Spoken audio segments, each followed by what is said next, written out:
He disappeared on the other side of the hedge. Judith shook her head and realized she was sweating under the hot summer sun. Even her shoulder-length gray hair felt damp. But she might as well wait for Chad to come back so she could collect the mail in person. He was new to the route, new to the postal service, and new to the city. As a recent bridegroom whose Pacific Northwest-born wife wanted to remain on her native turf, Chad had left his small Midwestern town and followed her home like a lost pup. He returned with the Flynn's mail in hand. "Mrs. Rankers says you're taking a trip somewhere," he said. "Do you want the mail stopped?" Judith shook her head. "Mr. and Mrs. Rankers are going to go back and forth between the houses so that I can keep the B&B open during August's peak travel time. We're just going for about a week. But thanks for inquiring." "Sure," Chad said with a chipper smile. "Have a good one." He limped off across the cul-de-sac. Relieved to get out of the sun, Judith went inside. Except for the public utilities bill, the mail was junk. She was tossing the unwanted pieces into the recycling bin under the kitchen sink when Joe Flynn entered the back door. "Your gruesome mother may be dead," he announced in a cheerful tone, pausing to kiss his wife's cheek. "Where should I put the Spots fish and chips?" "In the fridge," Judith replied.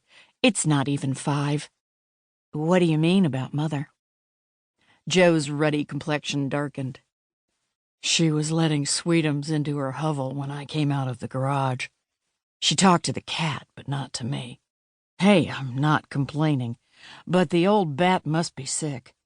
You know she never misses a chance to give me a bad time." Judith checked the fridge to make sure Joe had remembered to get coleslaw. He had. "It's the weather. She hates the heat as much as I do." Joe feigned surprise. "She hates the heat more than she hates me?" "She doesn't hate you," Judith declared. "She didn't even hate Dan when I was married to him. Mother simply doesn't like to share me with anybody.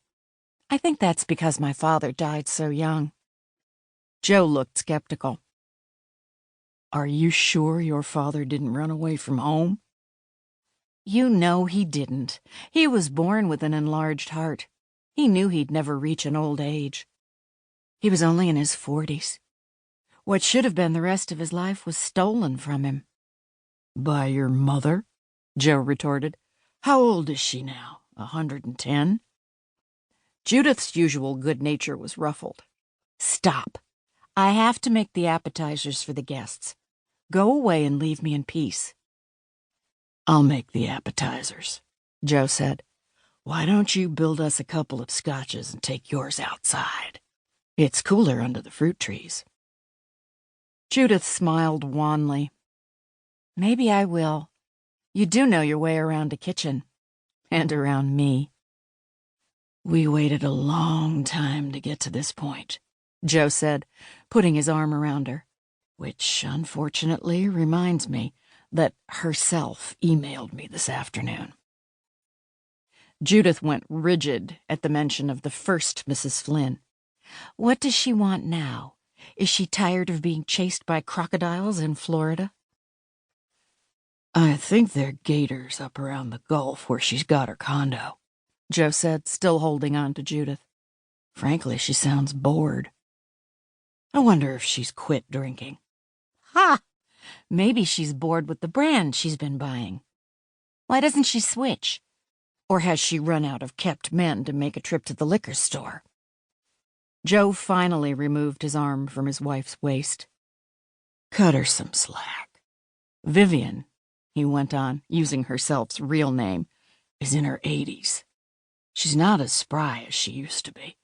She's talking about going on a cruise." "Alone?" Judith asked, dark eyes snapping. "Or has she gotten married? Again?" "No clue," Joe replied, going to the refrigerator. "Go outside, take a seat, and I'll bring your drink. Just make sure your gruesome mother doesn't leave the tool shed." Judith didn't argue.